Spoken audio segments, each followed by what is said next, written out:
Hi, my name's Amir and welcome back to my channel. Today I'm here with the second video in this new series of my love-hate relationship with blank. So this one is for Jeffree Star Cosmetics. So I'm basically just going to go through all of the cosmetic items that I own from the brand and give you like a mini rundown, what I like, what I don't like, yada yada yada. I've already done this once for Kylie Cosmetics, so I will link that below or in a card or wherever I remember, if I remember, that is. Also, you will see this. This is a very attractive sunburn from earlier today at the dog beach. This is a scratch from my puppy, getting very excited. This you won't see, but I'll show you anyway. I put sunscreen on, but I missed just this tiny, tiny slither and it is very, very red. So to top it off, I also have a very, very attractive burn on my left calf, just one of my legs, from where I was wearing leggings. So they're just a nice little, you know, burn on my leg in a very awkward place. So everyone just, you know, experience that with me for a second. Let's talk about my faves from the brand. So I think first up we should talk about the velour liquid lipsticks because they are what was released first. So I've got a bunch of shades. I actually have a few more floating around somewhere, but yeah, these are the ones that are in my hand right now. I'm wearing Mannequin on my lips. I like this shade, but at the same time I do still get the lines in my lips a little bit because it's a nude. I find that most brands, but not all brands, but most of them, the nuder shades kind of show up the lines more. Anyway, so I've got a bunch of shades. I find that the darker the shades, the better they look on the lips, and not necessarily the better they last, but they just look better for longer, I guess. So I have Unicorn Blood, Rose Madder, and also Androgyny Somewhere. And those are my favorites out of the ones that I have that look better on my lips. And then the ones that kind of, you know, shot this liney issue would be Mannequin. Well, Celebrity Skin actually is good. I'll put that in the doesn't show up lines because it's a darker nude. And then Queen Supreme and 714. Now these aren't nudes, but they do have that white pigment in them to make them like, you know, kind of really fluoro pastel, what do you call it? Like just bright. But they've got that white in it to make them so bright, I guess. And it just kind of shows up, you know, quite liney on the lips as well. Like I find the lipsticks don't feel too dry, but the lighter shades do look a bit dry. So yeah, that's the lipsticks. I'm gonna start doing lipstick wear test videos, not necessarily just liquid lipsticks, but lipsticks in general. So if you guys want to see me do one on Jeffree Star, then let me know. I'm thinking if I did it, I would have to do like two separate videos, a dark one and a nude one, just to kind of show the difference because I do really feel like the dark ones are a lot better than the nuder ones. Then we have the lip ammunitions. I have the shade Starfish. My friend bought this and she didn't like this shade on her, so she gave it to me. It's just this like really, really bright pink. I find that at least this one, it might not be the same with the other shades, but this one is very, very dry and it drags on my lips when I'm applying it. So I just don't really like it. And in here, it looks quite nice, but when I put it on, it just looks like the color is very, very different. I find like it just looks hideous on me. I mean, you know, not the color's fault or anything, but I don't really want it too long to say how the formula is because the one when I've been putting it on, it's really drying and I haven't liked the color. So I do really want to try, I think it's Beauty Pageant, the like metallic-y one, when that comes back in stock. So far, I don't really like these, but I've only tried one, so I can't really comment on it. I do still want to try that other shade, but yeah, please let me know below if you've tried these, what your experiences were, and if you have different shades, if you found that some shades applied and performed differently to other shades. Next up, let's talk skin finishes. So I've got a bunch of the skin finishes and I've tried a few of my friends' skin finishes in some other shades. So I have Peach Goddess. This is the first one that I got.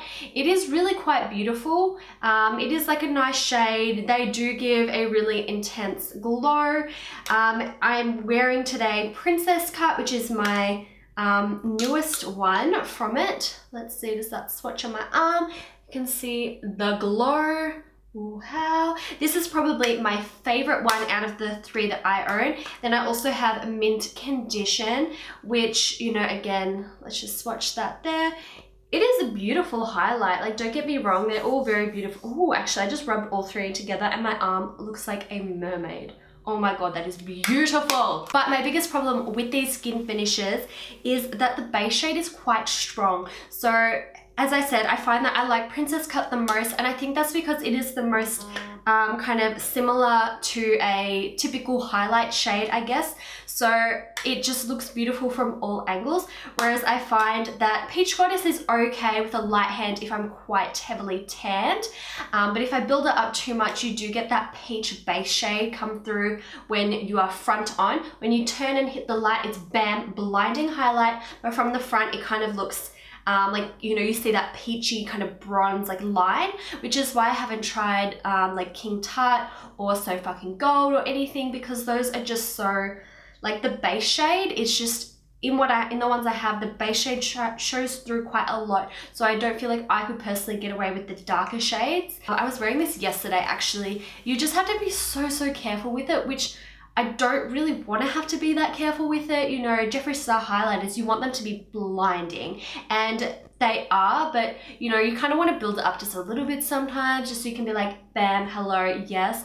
But my problem is that, yeah, the base shade shows through too much. So this one, again, you turn to the side and you have the blinding highlight, but then from front on, you have this kind of like, just looks a bit like muddy, and that's only with the light hand. If you were to build it up more, it would be that green cast on the skin just from front on and then turn, whereas I feel like it needs to kind of have like an invisible you know, kind of base color, and then the iridescence, like when you turn, it's like a green highlight, but they kind of all look the same.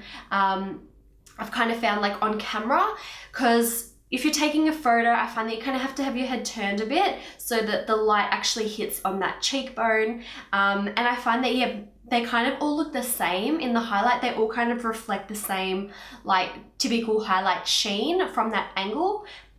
So yeah, like, it's hard because I do like them, but at the same time, I feel like they're kind of lacking in that area where you can't build them up too much, or the base shade just looks like a stripe on the skin. I've actually tried Lavender Snow as well. My friend has it. It's beautiful. I don't find that that kind of has an issue too much. But again, if you build it up, it would kind of just look like a purple stripe from some angles. And it's okay if it's like a purple glowing stripe, but yeah, from the front on, you just see the base shade. It's not till you turn and you see like the highlights. So that's kind of what I don't really like about it, because, you know, from some angles, it doesn't look like you've done it on purpose. Then lastly, we have the Beauty Killer palette. So this is what I'm wearing on my eyes again today. I do find that this princess shade is the same as the Princess Cut in the highlight, in terms of, like, if you hold them next to each other, they're the same color, but when you swatch them, they're very different. The Princess Cut highlighter is a highlighter form that you can feel it, and this is just like a, you know, soft buttery eyeshadow, I guess. So I guess that, you know, people probably said, like, we want this. I don't really know. I didn't follow the backstory too much, but when I was like, Princess Cut, like when I was doing my makeup today. So yeah, it is a nice palette, but I just don't use it very often. I kind of wish that Jeffree came out with the Androgyny palette first, even though I haven't seen it, but I know that it's going to be like a typical sexy, warm, earthy, maroony kind of palette. Like, that's the vibe I get anyway from the packaging and like the sneak peeks and stuff. I only used this today because I was filming the video and I wanted to just kind of refresh myself on, you know, how I like it and everything. Like, it's okay, but it's nothing that special really. If I had the chance again, I probably wouldn't buy this palette. I have a friend who really wants it, so now that I've done this video, I might just give it to her if she wants it still. Just because, yeah, like, I don't use the shades. Like, if I do, I kind of use, you know, Courtney, China White, Vanity, Confession, like just the neutral shades. I did use Star Power, like the hot pink today, like through my crease and stuff, just to like mix with Confession, just to kind of, you know, just add like a little extra something different. And then I use Rich Bitch, so the gold, like under my lash line and everything, you know, just for something like a little bit different or whatever. But, you know, I would not wear my makeup like this normally at all. I find that, like, for Rich Bitch, I have to use my brush wet. For expensive, like the green or the purple, you know, when you want to do just like a pop here or there of the color, I find that they just kind of blend away to nothing, so they don't look that great. Just find that you can't really do like a pop of color with them, because as soon as you kind of like blend out the edges, like it just all kind of blends away into nothing and looks a bit muddy. But I'm very specific with how I like to do my makeup. I don't want anything that's too much effort. Like, I just want to slap it on my face and go.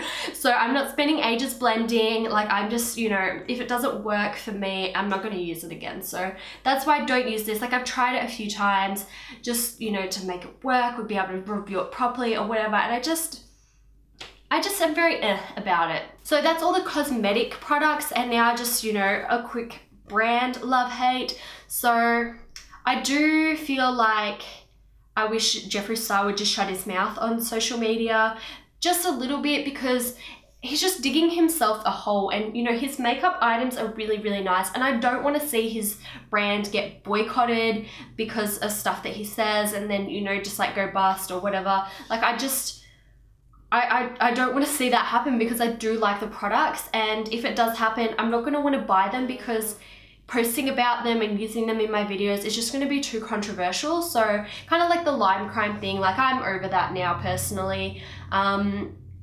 But yeah, like I feel that that's kind of cooled off a little bit. But yeah, I don't want that to happen with Jeffree Star, because I still do like the products. I do still want to be able to use them without, you know, getting hate or anything. So there is that. I do feel like Jeffree Star as a person has to realize that he is also the face of his brand. And while his brand is controversial, he shouldn't talk down other brands.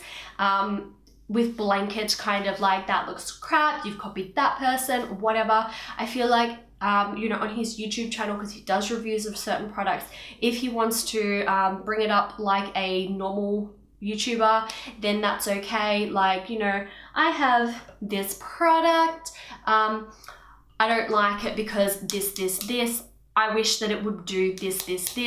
It would be better for this person, that person, etc., etc. Whereas I feel like it's just like, this is shit, throw in the bin on Snapchat kind of thing. And that's really damaging for some brands, because some people don't realize, you know, like Jeffree Star has a very specific way of doing his makeup and all that, but like a lot of people, certain products are still going to work. And I'm kind of rambling and stuff. I know what I'm trying to say. I hope you guys understand it. I just wish that, you know, because he is a public figure, I feel like he needs to be a little bit more careful with what he says, because it is damaging to his brand. But yeah, let me know what brands you want to see my love-hate relationships with. If I've got a couple from the brand, I'm happy to do it for you. Or if you even want to see like one brand tutorials for anything, or Instagram vids or anything, I just filmed an Instagram video today. It will probably already be up way before this video is though, because I'm like getting my videos all up because I'm on holidays at the moment, and then like, you know, just kind of filming, because then I'll be back at work next week and it's just going to be hectic. It's gonna be hectic for me. Comment below down for me what your favorites and least favorites from Jeffree Star Cosmetics are. What do you think of the brand? What do you think of the products? Let me know. Anyway, thank you so much for watching, and we'll see you next time. Bye.